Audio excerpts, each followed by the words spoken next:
My daughter Emily, with a scornful smile, said, "You're not coming with us to Hawaii." And her husband David added, "You're too poor to pay for the ticket." I smiled and said nothing, because I knew I had already booked a flight to Hawaii on a private jet. When they found out, their reaction was worth every dollar. You wouldn't believe what they did. Before we continue, please subscribe to the channel and let us know where you are listening in the comments. You're not coming with us to Hawaii. Emily's voice cut through the quiet dining room like a blade, her fork suspended halfway to her mouth. The scratched wooden table suddenly felt enormous between us, every worn groove a canyon of silence. I set down my coffee cup, the ceramic clicking against the mismatched saucer. "I just thought, Dad, seriously." She rolled her eyes, that same dismissive gesture I'd seen 1,000 times since she was 12. "This is a family vacation. David's parents are already coming, and we can't afford to—" "You're too poor to pay for a ticket." David's words hit like a physical blow, his smug smile spreading across his face as he leaned back in his chair. The springs creaked under his weight, a sound that seemed to echo in the sudden stillness. Sophia looked up from her mashed potatoes, confusion clouding her 12-year-old features. "But why can't Grandpa come? He's family too." "Because," Emily said, her voice taking on that sharp edge I'd learned to recognize, "the resort we're staying at costs $800 a night. The flights alone are $1,500 each. Grandpa can't afford that kind of money." I smiled. Actually smiled.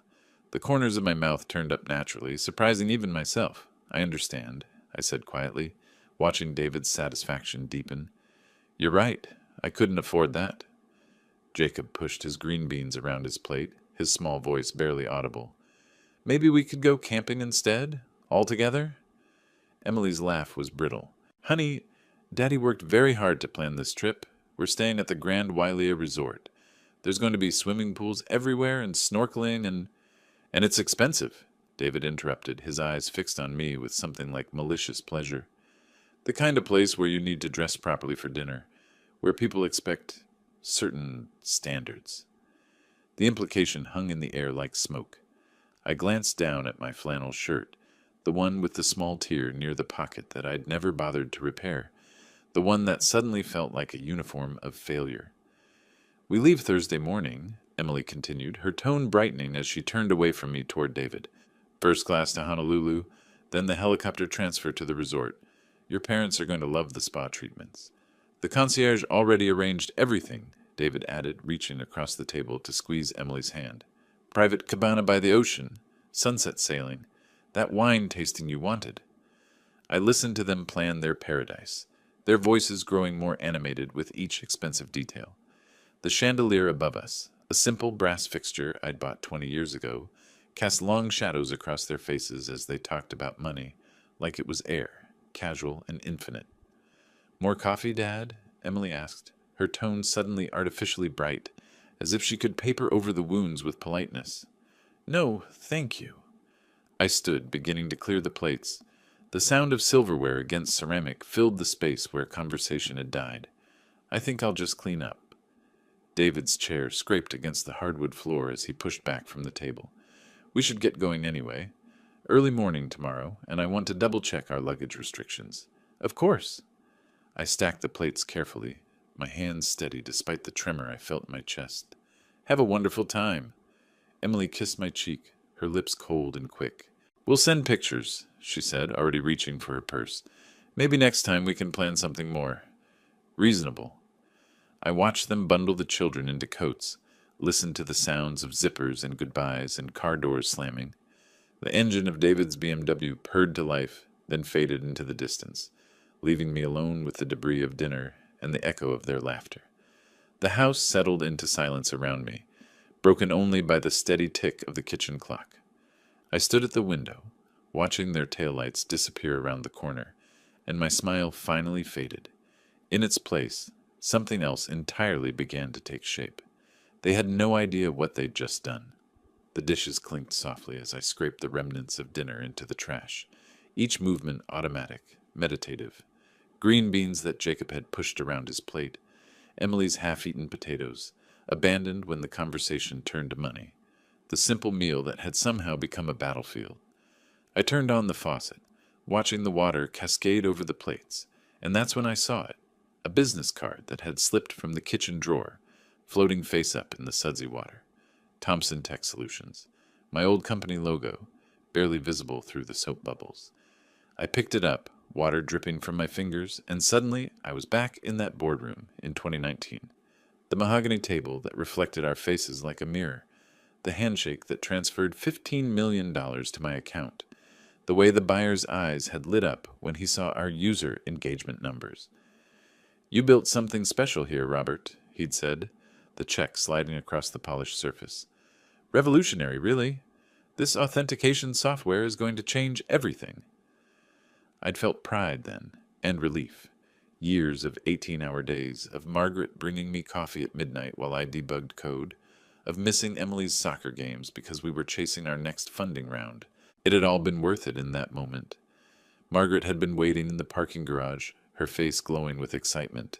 "How did it go?" "We did it," I'd whispered, holding her close. "We actually did it." But later that night, as we'd sat in our kitchen, this same kitchen, she'd grown quiet. "Robert," she'd said, stirring her tea thoughtfully, "money changes people. It shows who they really are." "What do you mean?" "I mean, now you'll find out who your real friends are. Who really loves you for you, not for what you can provide." She'd reached across the table, her fingers warm against mine. "Promise me something. Promise me you won't let them know right away. Let them show you their true hearts first." I'd laughed then, thought she was being overly cautious. But Margaret had been right about everything else in our 35 years together. Right about the business, right about people, right about Emily's growing obsession with appearances. 3 years since cancer took her. 3 years of watching our daughter drift further into a world where worth was measured in designer handbags and vacation destinations. 3 years of increasingly awkward dinners where David's insults grew sharper and Emily's disappointment in her failed father became more obvious. I'd hoped family would be different, hoped that blood would matter more than bank accounts. Tonight had been the final test, and Emily had failed spectacularly. I dried my hands on the old dish towel, the one with the faded roses that Margaret had loved, and walked to my small office.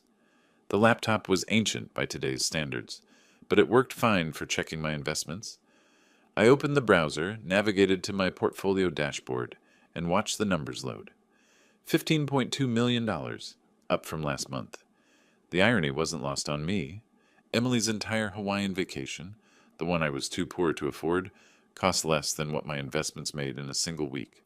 The private resort room that David had mentioned so smugly, I could buy the entire resort without touching my principal. I leaned back in my chair, staring at the screen. Margaret's voice echoed in my memory. "Money shows who they really are." Well, now I knew. The question was, what was I going to do about it? I closed the laptop and sat in the darkness, feeling something crystallize in my chest. Not just hurt anymore, but purpose.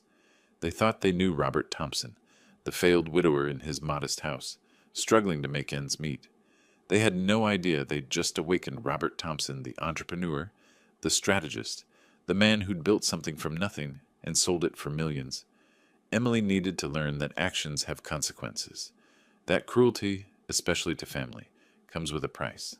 And David needed to learn that assumptions about people can be very, very dangerous. I stood up, suddenly energized. Margaret would have understood. She'd always believed in teaching through experience rather than words. "Show, don't tell," she'd say when Emily was small and misbehaving. Well, it was time to show them something they'd never forget. The coffee maker gurgled to life at 6 a.m., same as always, but nothing else about this morning felt routine. I stood at the kitchen counter, watching the dark liquid fill the pot, my mind already racing with possibilities. The newspaper lay unopened on the table. For the first time in years, I had more pressing matters than the morning headlines. I carried my mug to the small office, powered up the laptop, and opened my old address book. Names and numbers I hadn't called in years, connections from my business days that I'd maintained out of habit rather than necessity. Today, those connections were about to become very valuable. First, reconnaissance. I opened Facebook, something I rarely bothered with, and navigated to Emily's profile. Her privacy settings were laughably loose. Every detail of her life displayed for the world to see. There it was, a photo from yesterday evening, her and David grinning at some trendy restaurant, champagne flutes raised in a toast. The caption read, "Celebrating our upcoming Hawaiian adventure. Can't wait for the Grand Wailea Resort.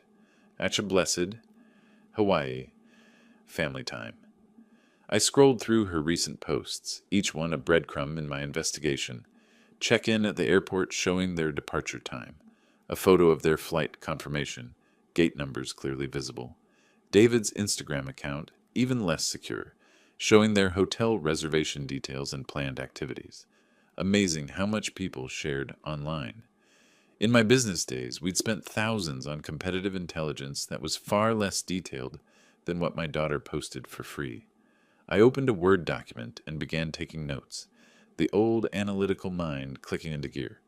Flight, American Airlines 847, departing Thursday 7:15 a.m., arriving Honolulu 11:30 a.m. local time. Hotel, Grand Wailea Resort, Oceanfront Suite, arriving May 15th, departing May 22nd. Activities, snorkeling tour, Friday, spa day Saturday, sunset dinner cruise Sunday. The phone rang, startling me from my research. I almost ignored it, then saw the name Marcus Chen, former client and now VP of Operations at Exclusive Travel Partners. "Marcus," I answered, injecting warmth into my voice. "It's been too long." "Robert, I was just thinking about you. How are you holding up?" "Better than expected, actually.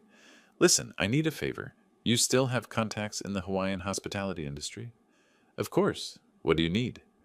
I explained that I was looking into a surprise visit to see family, gave him the hotel details. Marcus's tone shifted to professional interest immediately. "The Grand Wailea? Beautiful property. Very exclusive. I can make some calls. See what I can find out about your family's arrangements. When are you thinking of visiting?" "Same week they're there. I'd like to coordinate something special." "Consider it done. I'll call you back within the hour." True to his word, Marcus called back 53 minutes later. "Your daughter's family is in the Napua Tower, Suite 4012. Premium oceanfront. They've booked several high-end excursions through the concierge. Robert, I have to ask, this is a very expensive property. Are you sure you want to?" "Marcus, what would it cost to book the presidential suite in the same hotel? Same dates?" Silence on the other end. Then, "Robert, the presidential suite at the Grand Wailea runs about $12,000 a night. For a week you're looking at—" "I can handle it. What else?" "Well, if you're serious about making an impression, you'd need transportation. The family's taking the standard shuttle from the airport, but we could arrange helicopter transfer directly to the resort. Much more dramatic." "Perfect. Set it up." After hanging up, I stared at my notes, the plan taking shape. But there was still one more element needed, the most important one. I needed to arrive in style, in a way that would make Emily and David understand exactly how wrong they'd been about my finances. I Googled private jet Portland to Hawaii and started making calls. The first 3 companies treated me like I was wasting their time. My modest voice and simple questions didn't scream serious client. But the 4th company, Platinum Aviation, transferred me to a senior consultant who listened carefully to my requirements. "Mr. Thompson, we can absolutely accommodate your travel needs. Our Citation X Plus can make the journey with one fuel stop, or we have a Gulfstream G650 available that can make the trip nonstop. The Citation would be $45,000 for the round trip, the Gulfstream $68,000. I paused, letting the numbers sink in. Emily's entire vacation cost less than half of either option. "I'd like to schedule a consultation," I said. "Today, if possible." "Of course. We're located at the Executive Aviation Terminal at PDX. Would 2 o'clock work?" "Perfect." I hung up and leaned back in my chair, adrenaline coursing through my veins. This was really happening. After years of hiding my success, of living modestly, while Emily and David grew increasingly dismissive, I was about to reveal the truth in the most dramatic way possible.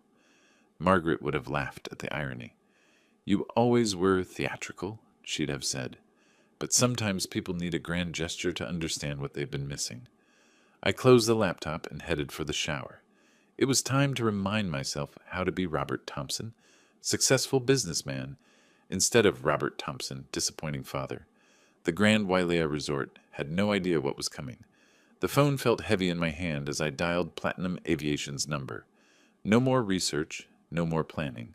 This was the moment the idea became reality. Platinum Aviation, this is Sarah speaking. Good morning, Sarah. This is Robert Thompson. I called earlier about private charter service to Hawaii. Of course, Mr. Thompson. I have your consultation scheduled for 2 o'clock today. Will you be able to make it? Actually, I was hoping we could move that up. I'm ready to book immediately. A pause. Certainly. I can have James meet with you at 11. He's our senior aviation consultant. I checked my watch. 9:47 a.m. Plenty of time to drive to the airport and handle this properly. Perfect. I'll be there. The executive aviation terminal at Portland International was a different world from the main passenger terminals. No crowds, no security lines, just a quiet building with leather furniture and coffee that actually tasted like coffee. I parked my modest Honda Civic between a Tesla and a Mercedes, feeling slightly ridiculous. The receptionist looked up as I entered, her smile professional but cautious.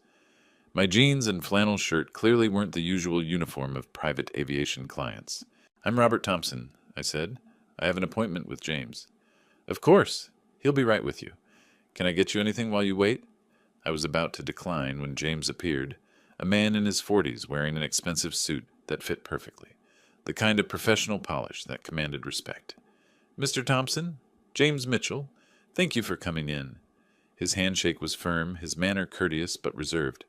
I could see him taking in my appearance, making calculations about whether I was a serious client or someone who'd waste his time.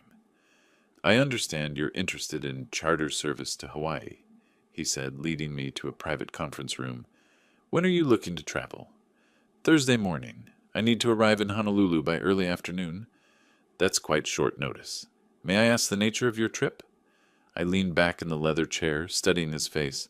Family business. I need to make an impression. I see. For Hawaii, we have several aircraft options available. The Citation X Plus is our most popular choice for that route. What's the fastest you have?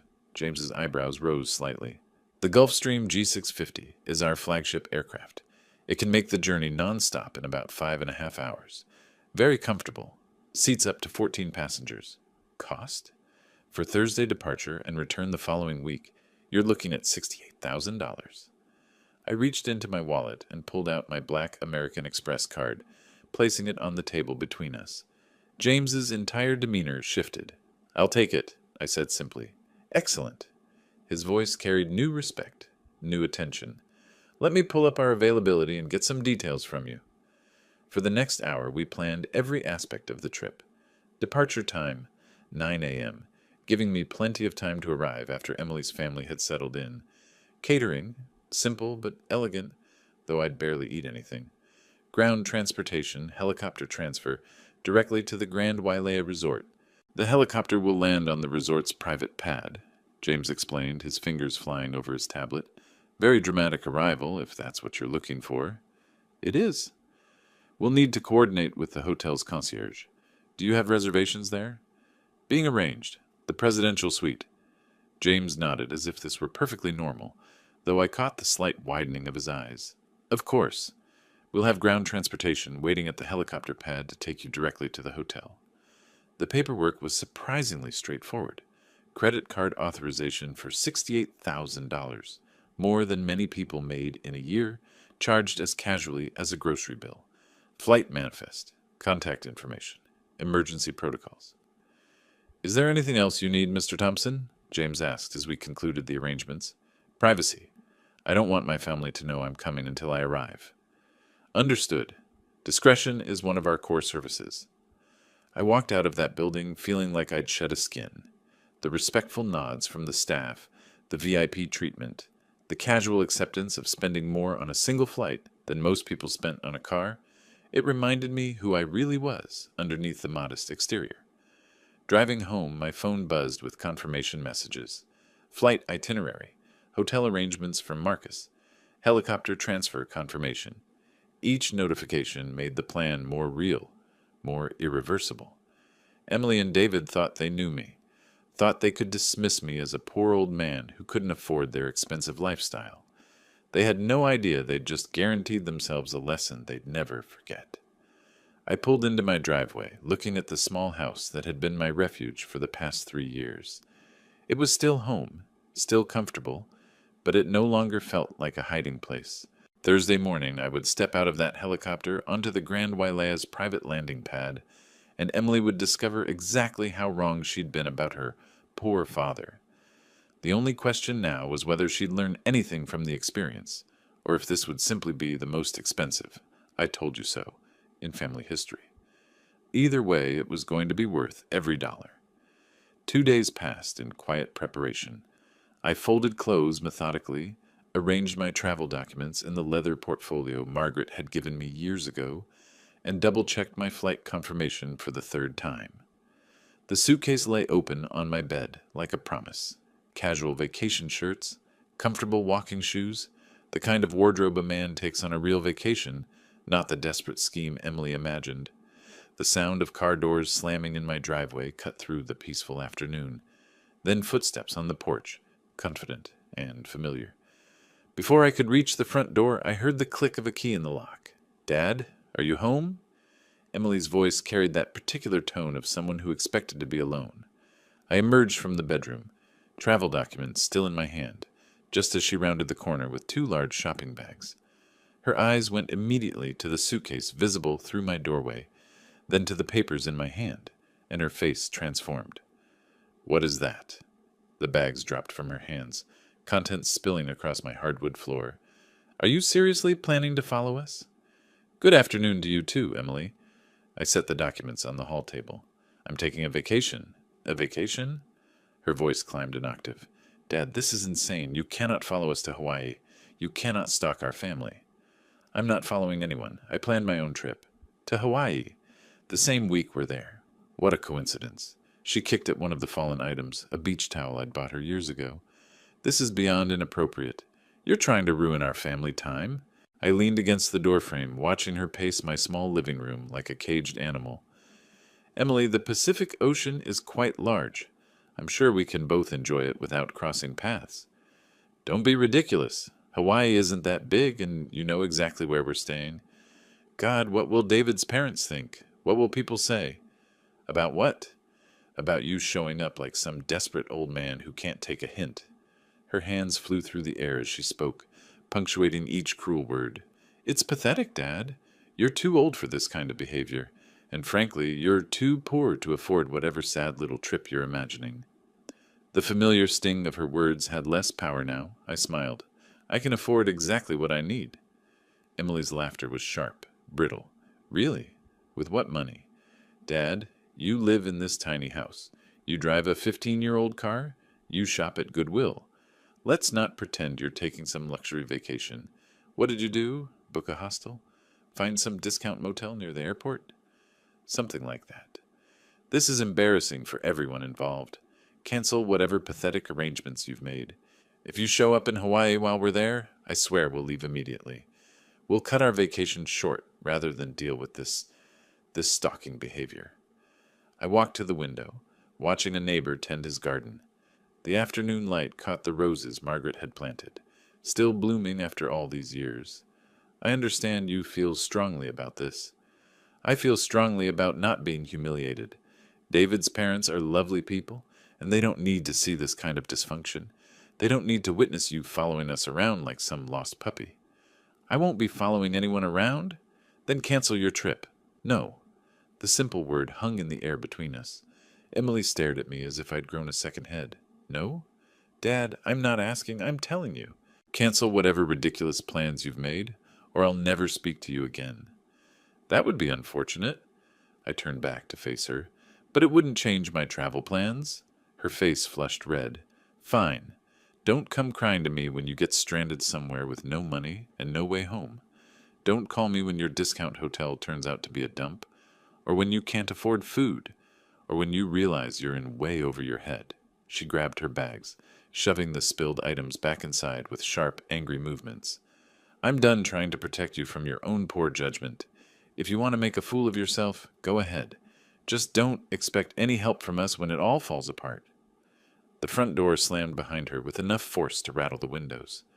I watched through the glass as she threw her bags into the BMW's back seat, her movements sharp with fury.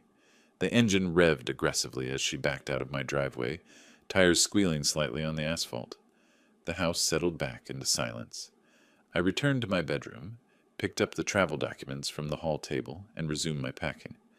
Emily had just provided the perfect final test of her character, and failed even more spectacularly than I'd expected.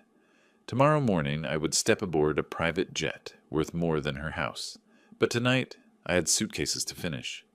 The evening quiet felt different after Emily's explosive visit. I completed my packing with methodical precision, checking off items from the list I'd written: medications, casual clothes, the good watch Margaret had given me for our 25th anniversary. Everything folded and arranged in the leather suitcase that had traveled with me to business meetings across 3 continents.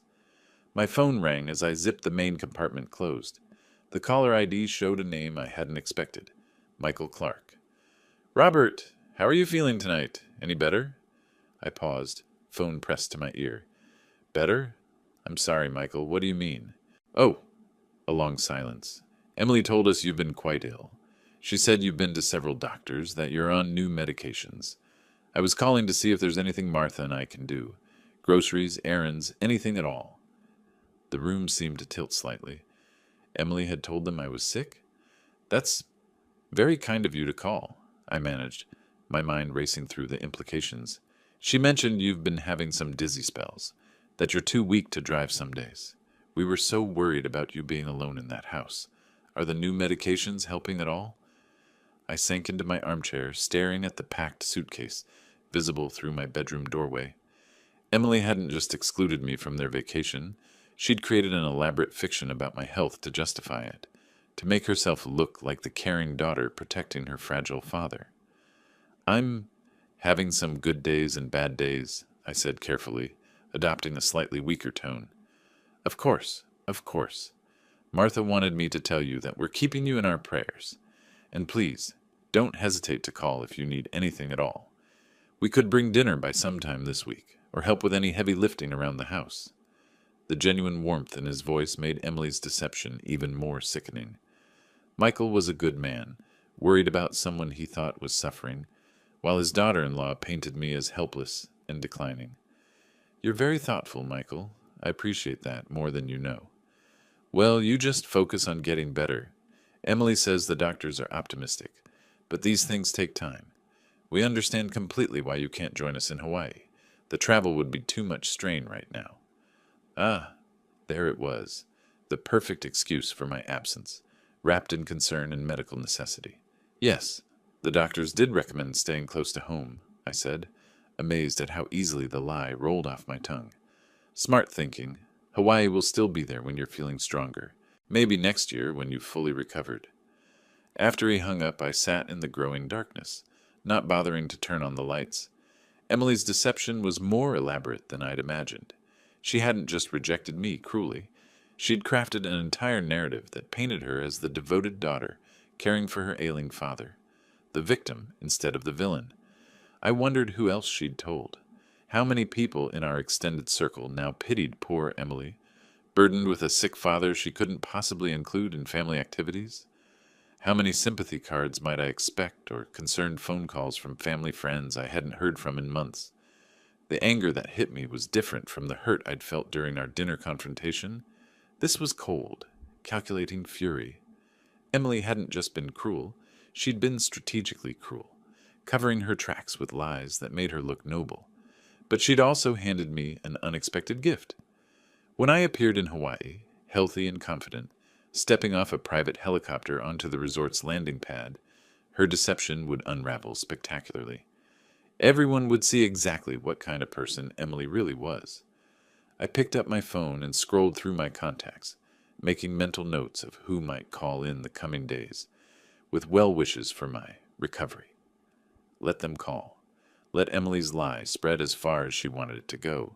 The bigger the lie, the more spectacular its collapse would be.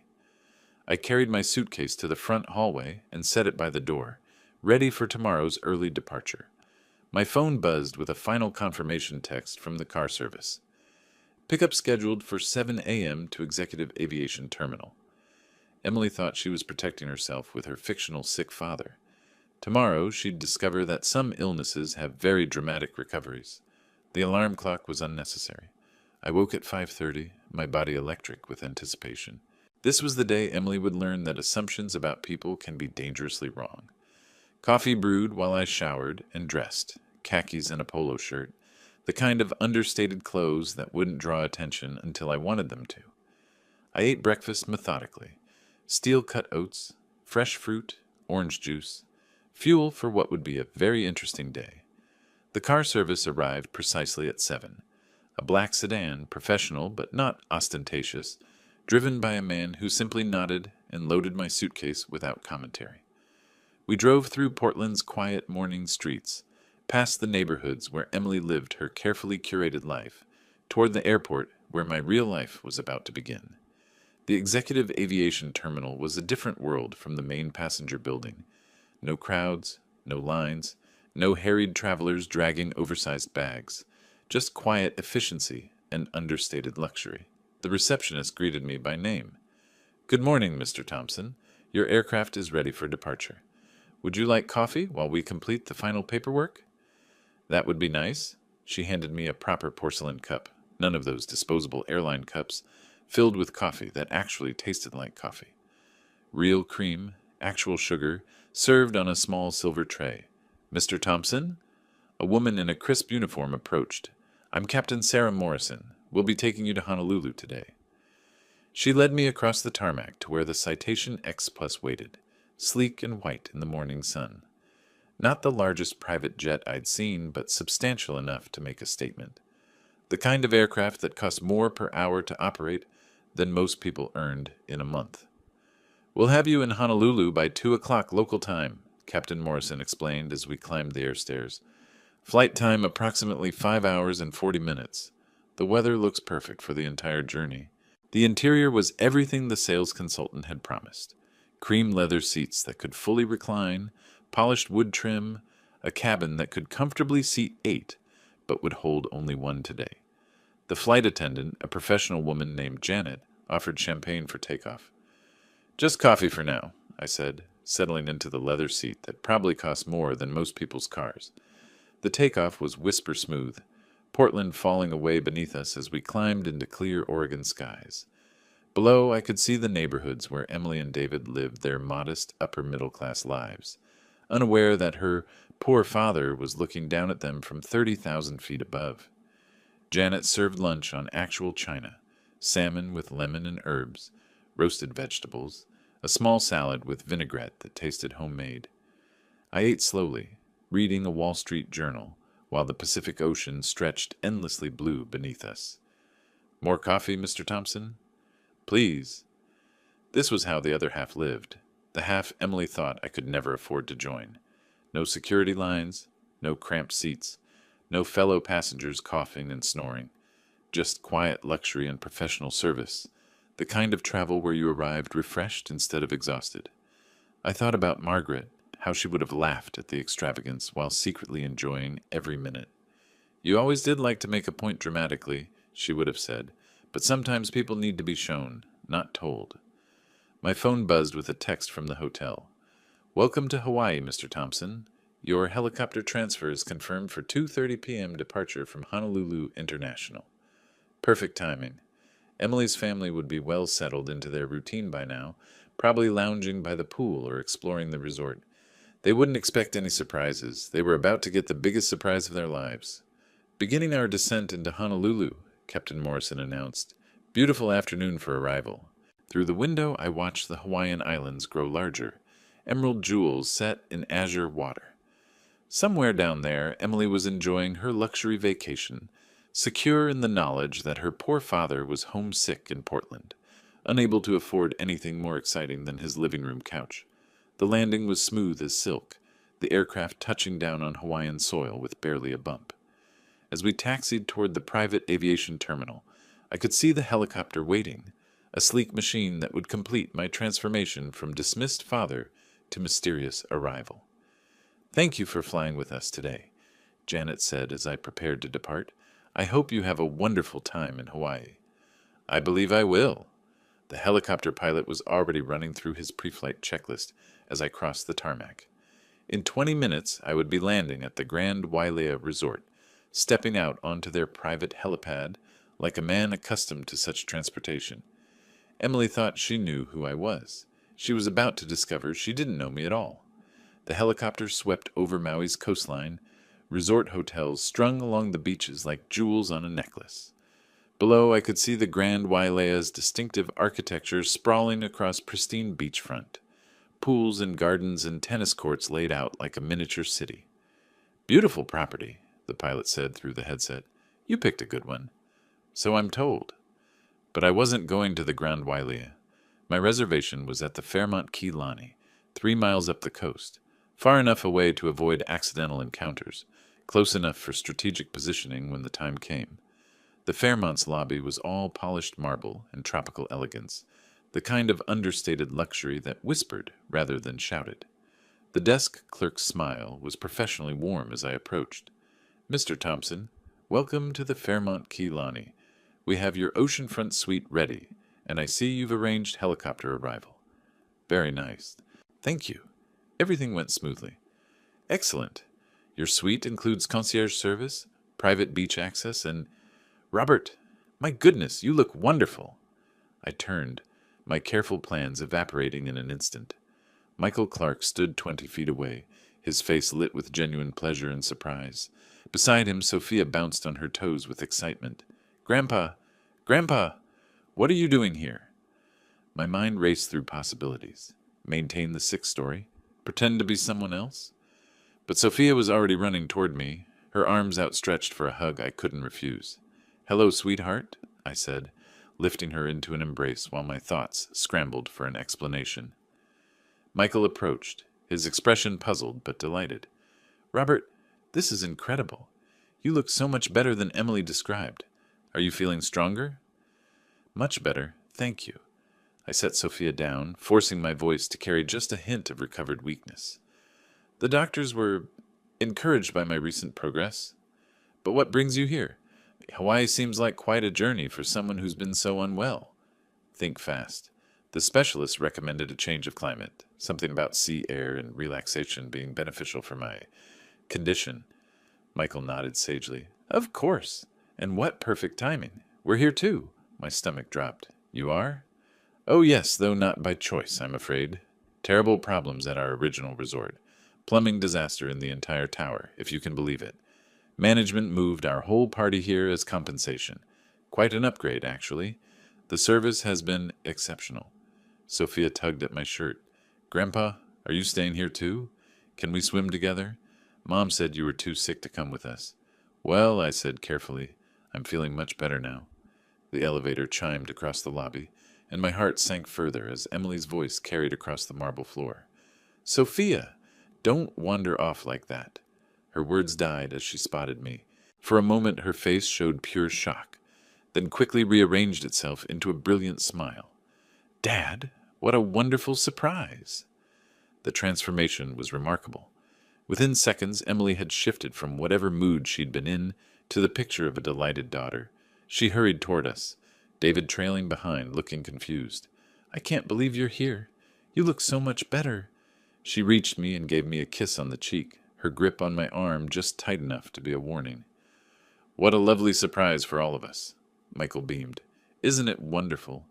Just this morning I was worried about Robert being home alone, and now here he is, looking healthier than I've seen him in months." "Yes," Emily said, her smile never wavering. "It's amazing. Dad, we should talk. Catch up properly?" "Of course," I nodded to Michael. "Perhaps we could continue this conversation later? I should get settled in my room." "Absolutely. We're having drinks by the pool at 6 if you'd like to join us. The whole family's here. Martha will be thrilled to see you looking so well." As Michael and Sophia headed toward the restaurant, Emily's smile evaporated. She moved closer, her voice dropping to a fierce whisper. "What the hell are you doing here?" "I told you I had vacation plans. This is insane, Dad. You followed us here. This is stalking behavior." "Emily, I had no idea you'd be at this hotel. Your arrangements were at the Grand Wailea, remember?" "Don't play dumb. You somehow found out we were moved here, and you..." She paused, studying my face. How did you afford this place? How did you afford to get here? I smiled the same mysterious smile that had unsettled her in Portland. I managed. Managed how? Dad, this hotel costs $800 a night. A flight from Portland is $1,500 minimum. You don't have that kind of money. Don't I? Her eyes narrowed. Are you having some kind of breakdown? Because this fantasy about being able to afford luxury travel is genuinely concerning. Did you max out credit cards? Take out some predatory loan? Nothing like that? Then explain it. Explain how you... She stopped as David appeared at her elbow. Everything okay here? David's tone was carefully neutral, but his eyes held suspicion. Everything's fine, Emily said quickly. Dad was just telling me about his travel arrangements. David looked me up and down, taking in my casual clothes and modest appearance. Yeah? How did you get here, Robert? Fly coach and take the bus from the airport? Something like that. Well, David said with barely concealed smugness, I hope you're not expecting us to cover any of your expenses while you're here. We budgeted for our family, not unexpected additions.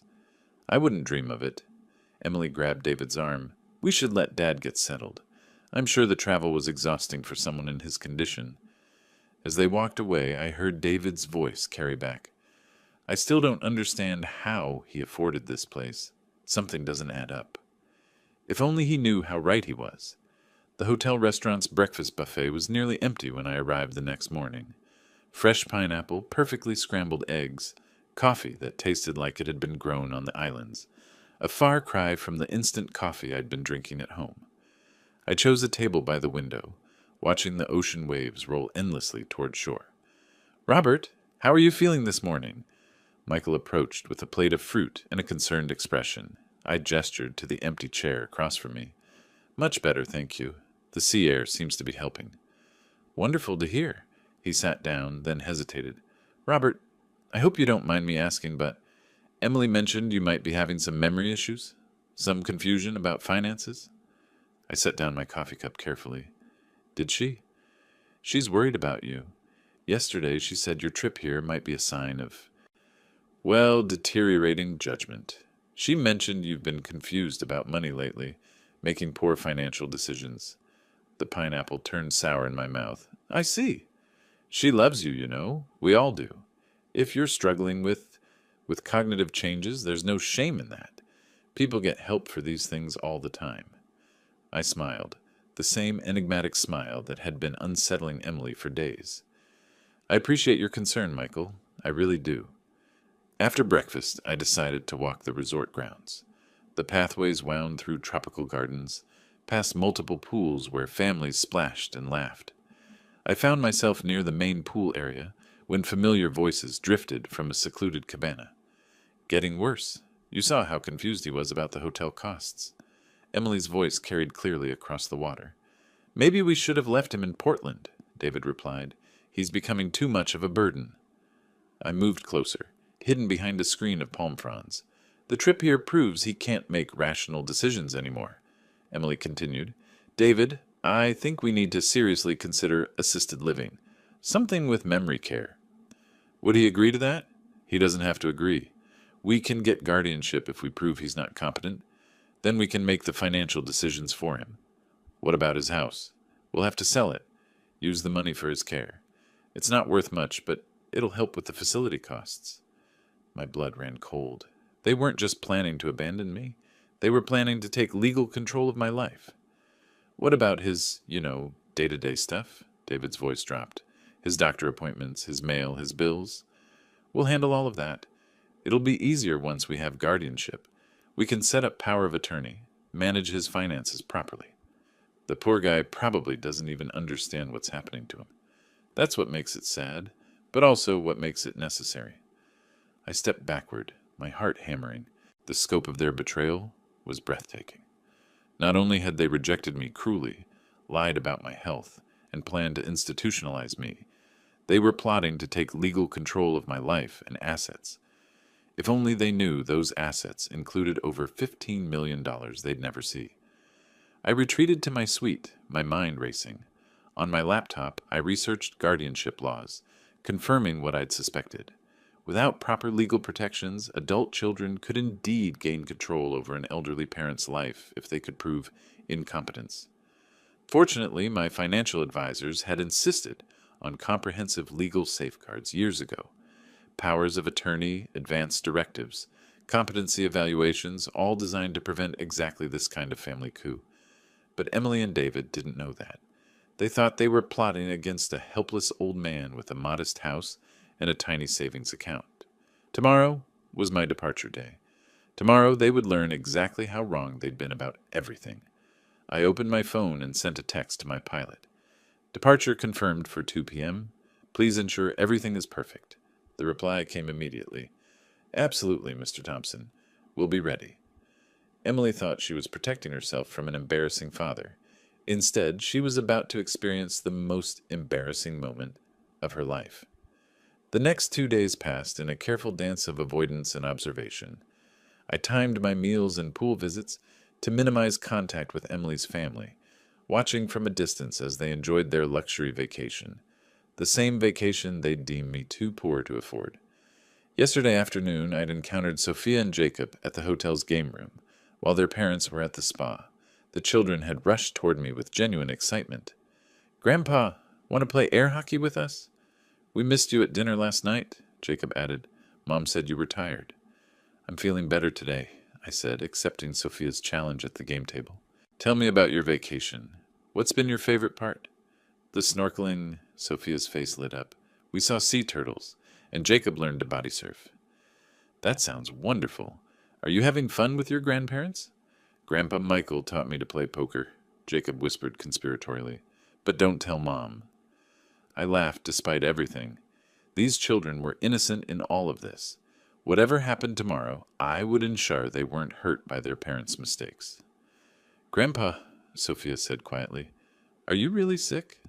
Mom keeps telling people you're sick, but you seem fine to me. What do you think?" "I think you're sad, but not sick sad. Different sad." Children saw truth that adults missed, or chose to ignore. This morning I'd had breakfast again with Michael and Martha. They'd insisted on including me in their beach walk, their kindness a sharp contrast to their daughter-in-law's cruelty.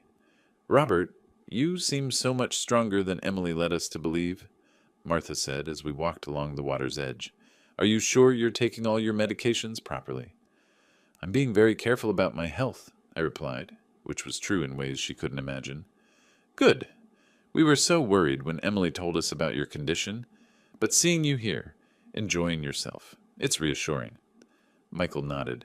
Maybe the doctors were too pessimistic. You know how they can be. I thought about Emily's elaborate lies, the fictional illness she'd created to justify her cruelty. Soon, very soon, the truth would be impossible to ignore. That evening, I finalized my departure arrangements. The private jet would be ready at 2 p.m., just as Emily's family prepared to leave for their commercial flight. The timing would be perfect, public enough for maximum impact, but not so public as to humiliate the children. I also made one additional arrangement. If Sophia and Jacob wanted to fly home with me on the private jet, they could. A special treat for two innocent children who'd been caught in their parents' deception. My phone buzzed with a text from Emily. "Dad, we're leaving tomorrow at 3 p.m. Are you feeling well enough to travel? We could help you get to the airport if you need assistance." The fake concern in her message was almost laughable. I texted back, "Thank you. I have my own arrangements." Her response came immediately. "Are you sure? The airport can be confusing, and with your condition, I'll be fine." Tomorrow, Emily would discover that her confused father had planned every detail of this encounter with the precision of a military operation. She would learn that assumptions about people could be very dangerous. I packed my suitcase for the final time, leaving out the clothes I'd wear tomorrow. Something casual but dignified. The kind of outfit a millionaire might wear while traveling on his private jet. The last test was over. Emily had failed spectacularly. Now came the reckoning. The hotel lobby bustled with checkout chaos as I descended with my single suitcase. Emily's family clustered near the concierge desk, coordinating taxi arrangements for their commercial flight. "Dad! Perfect timing," Emily called out with artificial brightness. "My car should be here soon," I said, checking my watch. Emily frowned. "Car? Aren't you flying home? I have alternative arrangements. David smirked. Please tell me you didn't book some sketchy discount airline. Through the windows, a black town car appeared. The uniformed driver approached the desk. Thompson party? That's me, I said. Emily stared at the luxury vehicle. Dad, that's expensive car service. Actually, my pilot is expecting me. The lobby froze. David laughed harshly. Your pilot? Robert, this isn't funny. I turned to the children. Would you like to see Grandpa's airplane? You have an airplane? Sophia's eyes widened. I do. Want to ride home with me? Emily's face went pale. This is unrealistic. You don't have an airplane. Let's see, I said simply. 20 surreal minutes later, our convoy arrived at the Executive Aviation Terminal. Through the windows, my Citation X-Plus gleamed on the tarmac. Crew at attention. Silence. Then Emily whispered, Oh my God. David's jaw dropped. That's a $60 million airplane. I charter it, I said, stepping out. More economical. Captain Morrison approached. Good afternoon, Mr. Thompson. Ready for departure? As we climbed the aircraft stairs, Emily called desperately. Dad, wait. Could we possibly... Is there room? I turned, remembering her words.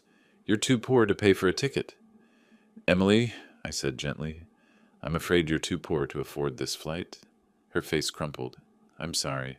So sorry. Some lessons are learned through experience.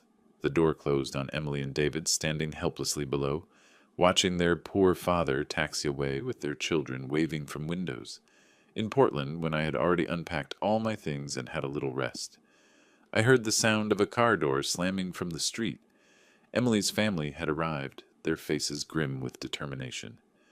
Emily burst through my door, eyes red with fury and tears. We need to talk. Now. After sending the children to wash up, Emily sank into my armchair. The private jet. The money. Explain everything.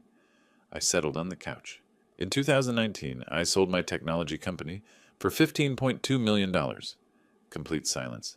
15 million, Emily repeated slowly. Current net worth, 18 million. David collapsed onto the couch. You're a millionaire. Several times over. I lived modestly because your mother believed wealth changes people. She wanted me to discover who loved me for myself. Martha spoke first. Emily told us you were sick, having financial problems. I was never sick? That was Emily's story? Emily's face went white. Dad, you told everyone I was confused, needed supervision. You planned assisted living, guardianship over my finances. Michael's face flushed with anger. Emily, you lied to us. I thought he was broke, Emily protested, maybe developing dementia. So you decided to control his life? Martha's voice was sharp. I raised my hand for silence. Emily, you judged my worth by appearances. You rejected me cruelly, lied about my health, planned to institutionalize me. I'm sorry, so sorry. I forgive you. But forgiveness doesn't eliminate consequences. I looked at her steadily. I've revised my will. Your inheritance goes to Sophia and Jacob's Education Trust. They'll receive it at 25 if they demonstrate proper values. Emily began crying. You're cutting me out? I'm ensuring the money builds character, not just bank accounts. David finally spoke. I was wrong about everything. I'm sorry. Thank you. I accept your apology. The children emerged, sensing change. Sophia asked, Grandpa, are you rich? I'm comfortable, sweetheart. Emily wiped her eyes. Could we rebuild our relationship? Could you teach me to be better? I smiled genuinely for the first time in months. I like that very much. After they left, my phone rang. Emily, thank you for the lesson, for forgiveness, for giving me a chance. You're welcome. I love you. I love you too. Next time, maybe just tell me directly. I laughed. I'll consider it. Justice served with mercy, worth every dollar spent. If you like this story, please like this video, subscribe to the channel, and share your impressions of this story in the comments. To listen to the next story, click on the box on the left. Thank you for watching.